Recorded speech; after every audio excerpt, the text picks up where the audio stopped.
তার মধ্যে প্রথম রয়েছে তাই সবাই সতর্ক থাকবে। কোন ষড়যন্ত্র জানি আমাদের এই নেতার যে ইচ্ছা সেই ইচ্ছার বিরুদ্ধে ষড়যন্ত্র না করতে পারে। বসুন্ধরা ডায়াপেন্ট এখন আরো উন্নত। এই হট এয়ার থ্রো টপশিট দ্রুত শোষণ করে সোনামণিকে দেয় কোমল অনুভূতি।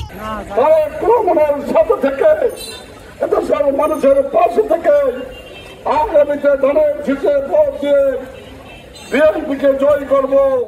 জনাব তারেক রহমান গণতান্ত্রিক বলে একটি ভোটের মাধ্যমে সরকার গঠন করার কথা নির্দেশ দিয়েছেন। আগামী ফেব্রুয়ারিতে ভোটের নির্দেশনা দিয়েছেন। ভোট হবে গণতান্ত্রিক প্রক্রিয়ায়, কোন পিয়ার টিয়ার আমরা বুঝি না।